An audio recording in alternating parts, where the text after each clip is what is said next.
ವಿದ್ಯಾರ್ಥಿನಿ ನೇಹಾ ಕೊಲೆಯನ್ನ ನಾನು ಖಂಡಿಸುವೆ.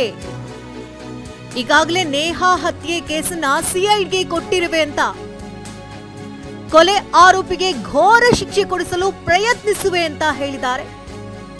ಬೀದರ್ನಲ್ಲಿ ಮುಖ್ಯಮಂತ್ರಿ ಸಿಎಂ ಸಿದ್ದರಾಮಯ್ಯನವರ ಹೇಳಿಕೆ ಇದು. ವಿದ್ಯಾರ್ಥಿನಿ ನೇಹಾ ಕೊಲೆಯನ್ನ ನಾನು ಖಂಡಿಸುತ್ತೇನೆ ಅಂತ ಹೇಳಿದ್ದಾರೆ. ನಾನು ಹಲವಾರು ಕೇಸ್ಗಳನ್ನ ಸಿಬಿಐಗೆ ಈಗಾಗಲೇ ಕೊಟ್ಟಿದ್ದೇನೆ. ಬಿಜೆಪಿಯವರು ಒಂದೇ ಒಂದು ಕೇಸ್ಗೆ ಸಿಬಿಐಗೆ ಕೊಟ್ಟಿಲ್ಲ ಅಂತ ಹೇಳಿದ್ದಾರೆ. ಒಂದೇ ಒಂದು ಕೇಸ್ ಸಹ ಅವರು ಸಿಬಿಐಗೆ ಕೊಟ್ಟಿಲ್ಲ. ಈಗ ನೇಹಾ ಕೊಲೆಯನ್ನ ಸಿಐಡಿಗೆ ಕೊಡಿ ಅಂತ ಕೇಳ್ತಿದ್ದಾರೆ. ನೇಹಾ ಕುಟುಂಬವನ್ನ ಇಂದು ಭೇಟಿ ಮಾಡುವೆ ಅಂತ ಸಿಎಂ ಸಿದ್ದರಾಮಯ್ಯನವರು ಮಾತನಾಡಿದ್ದಾರೆ. ವಿದ್ಯಾರ್ಥಿನಿ ನೇಹಾ ಕೊಲೆಯನ್ನ ನಾನು ಖಂಡಿಸುತ್ತೇನೆ ಅಂತ ಸಿಎಂ ಸಿದ್ದರಾಮಯ್ಯ ಮಾತನಾಡಿದ್ದಾರೆ. ಈಗಾಗಲೇ ಈ ಕೇಸನ್ನ ಸಿಐಡಿಗೂ ಕೂಡ ಕೊಟ್ಟಿದ್ದೇನೆ. ಹೆಚ್ಚಿನ ತನಿಖೆಗಾಗಿ ಕೊಲೆ ಆರೋಪಿಗೆ ಘೋರ ಶಿಕ್ಷೆ ಕೊಡಿಸುವಂತ ಪ್ರಯತ್ನ ಕೂಡ ನಾನು ಮಾಡ್ತೇನೆ ಅಂತ ಬೀದರ್ನಲ್ಲಿ ಮುಖ್ಯಮಂತ್ರಿ ಹೇಳಿದ್ದಾರೆ.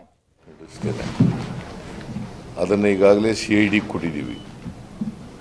ಜಯಶಂಕರ್ ಜೇನು ಸಾಕಣೆ ಮಾಡಿ ವರ್ಷಕ್ಕೆ 3.5 ಕೋಟಿ ಗಳಿಸ್ತಿದ್ದಾರೆ. ನೀವು ಕೂಡ ಅವರಿಂದ ಕಲಿಬೇಕಾ? ಅವ್ರ ಜೊತೆ ವಿಡಿಯೋ ಕಾಲ್ನಲ್ಲಿ ಮಾತಾಡಬೇಕಾ? ಈಗಲೇ ಫ್ರೀಡಮ್ ಆ್ಯಪ್ ಡೌನ್ಲೋಡ್ ಮಾಡಿ. ಮತ್ತೆ ವಿಶೇಷ ನ್ಯಾಯಾಲಯ ಮಾಡಬೇಕು. ಅಪರಾಧಿ ಆರೋಪಿಗೆ ಶಿಕ್ಷೆ ಕೊಡಿಸ್ಬೇಕು, ಕಠಿಣವಾದಂಥ ಶಿಕ್ಷೆ ಕೊಡಿಸ್ಬೇಕು. ನಾನು ಪಬ್ಲಿಕ್ ಪ್ರಾಸಿಕ್ಯೂಟರ್ಗೂ ಕೂಡ ಮಾತಾಡಿದ್ದೀನಿ. ಅವರಿಗೆ ಕ್ಯಾಪಿಟಲ್ ಇಂಪ್ರಿಸನ್ಮೆಂಟ್ ಅಂತ ಘೋರ ಶಿಕ್ಷೆಯನ್ನು ಕೊಡಿಸ್ತಕ್ಕಂಥದ್ದಕ್ಕೆ ಪ್ರಯತ್ನ ಮಾಡಬೇಕು ಅಂತೇಳಿ ಪೊಲೀಸ್ನವ್ರಿಗೆ ಮತ್ತು ಪಬ್ಲಿಕ್ ಪ್ರಾಸಿಕ್ಯೂಟರ್ಗೆ ಮಾತಾಡಿದ್ದೀನಿ. ನಾನು ಅವರ ತಂದೆ ಜೊತೆಲೂ ಕೂಡ ಮಾತಾಡಿದೆ. ತಂದೆಯ ಜೊತೆಲೂ ಕೂಡ ಮಾತಾಡಿದ್ದೀನಿ. ನಾವೇನು ಸರ್ಕಾರ ಏನು ಕ್ರಮ ತಗೊಂಡಿದ್ದೀವಿ, ಈಗ ಅವನ್ನ ಅರೆಸ್ಟ್ ಮಾಡಿದ್ದೀವಿ, ಸಿಐಡಿಗೆ ವಹಿಸಿದ್ದೀವಿ. ಅವನಿಗೆ ಸಿಐಡಿ ಅವರು ಕೂಡಲೇ ಚಾರ್ಜ್ ಶೀಟ್ ಹಾಕಿ ಟ್ರಯಲ್ ಪ್ರಾರಂಭ ಮಾಡಿಸ್ತಾರೆ.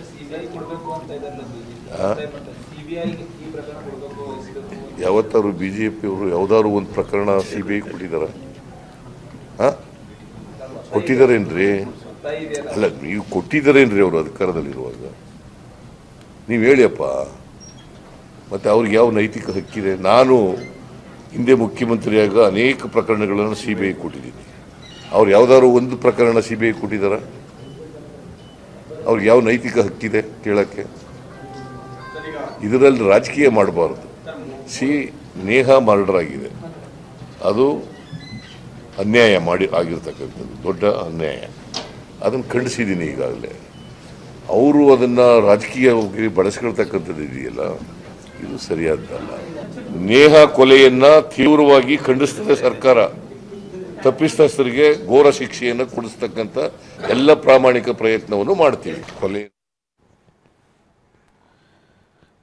ಇನ್ನೇನು ಕೆಲವೇ ಕ್ಷಣಗಳಲ್ಲಿ ನೇಹಾ ನಿವಾಸಕ್ಕೆ ಸಿಎಂ ಸಿದ್ದರಾಮಯ್ಯ ಭೇಟಿ ಕೊಡ್ತಾರೆ. ನಿರಂಜನ್ ಹಿರೇಮಠ್ ನಿವಾಸಕ್ಕೆ ಈಗಾಗಲೇ ಬಿಗಿ ಭದ್ರತೆಯನ್ನು ಕೂಡ ಕೊಳ್ಳಲಾಗಿದೆ. ಇವತ್ತು ಹುಬ್ಬಳ್ಳಿ ಮತ್ತು ಸುತ್ತಮುತ್ತ ಪ್ರಚಾರ ಮಾಡ್ತಾ ಇದ್ದಾರೆ. ಈ ಸಂದರ್ಭ ನಿರಂಜನ್ ಹಿರೇಮಠ್ ನಿವಾಸಕ್ಕೆ ಅವರು ಕೂಡ ಭೇಟಿ ಕೊಡ್ತಾರೆ. ನೇಹಾ ಪೋಷಕರಿಗೆ ಸಾಂತ್ವನ ಹೇಳಿ ಬರ್ತಾರೆ. ಹುಬ್ಬಳ್ಳಿಯ ಬಿಡ್ನಾಳ್ನಲ್ಲಿರುವಂಥ ನೇಹಾ ನಿವಾಸ, ಅಲ್ಲಿ ತೆರಳಿ ನೇಹಾ ಪೋಷಕರ ಜೊತೆಗೆ ಮಾತಾಡ್ತಾರೆ. ಕೆಲವೇ ಕ್ಷಣಗಳಲ್ಲಿ ನೇಹಾ ನಿವಾಸಕ್ಕೆ ಮುಖ್ಯಮಂತ್ರಿಗಳು ಆಗಮಿಸ್ತಾ ಇರುವಂಥ ಹಿನ್ನೆಲೆಯಲ್ಲಿ ಅವರ ನಿವಾಸಕ್ಕೆ, ನಿರಂಜನ್ ಅವರ ನಿವಾಸಕ್ಕೆ ಭಾರಿ ಭದ್ರತೆಯನ್ನು ಕೂಡ ನೀಡಲಾಗಿದೆ. ಇದರ ಜೊತೆಗೆ ನೇಹಾ ಪೋಷಕರಿಗೂ ಕೂಡ ಈಗಾಗಲೇ ಮಾಹಿತಿಯನ್ನು ನೀಡಲಾಗಿದೆ. ಇನ್ನು ಹೇಳಿಕೆಯಲ್ಲಿ ನಿರಂಜನ್ ಹಿರೇಮಠ್ ಕೂಡ ಕಾಂಗ್ರೆಸ್ನಿಂದ ಕಾರ್ಪೊರೇಟರ್ ಆಗಿರುವಂಥವರು. ಈಗ ಕೊಲೆ ಆದ ಬಳಿಕ ಇದು ರಾಜಕೀಯವಾಗಿ ಕೂಡ ಈ ವಿಚಾರ ಸಾಕಷ್ಟು ಮುನ್ನೆಲೆಗೆ ಬಂದಿತ್ತು. ಅನೇಕ ರಾಜಕೀಯ ನಾಯಕರು ಹಿರೇಮಠ್ ಅವರ ನಿವಾಸಕ್ಕೆ ಭೇಟಿ ಕೊಟ್ಟಿದ್ದರು. ಈಗ ಮುಖ್ಯಮಂತ್ರಿಗಳೇ ಹುಬ್ಬಳ್ಳಿಗೆ ಬಂದಿರುವಂಥ ಸಂದರ್ಭದಲ್ಲಿ ಈಗ ನೇಹಾ ನಿವಾಸಕ್ಕೆ ಭೇಟಿ ಕೊಡ್ತಾ ಇದ್ದಾರೆ. ಯಾಕಂದರೆ ಈ ಒಂದು ಚುನಾವಣೆ ಸಂದರ್ಭದಲ್ಲಿ ರಾಜಕೀಯವಾಗಿ ಪರ ವಿರೋಧದ ಹೇಳಿಕೆಗಳು ಕೇಳಿಬಂದಿತ್ತು.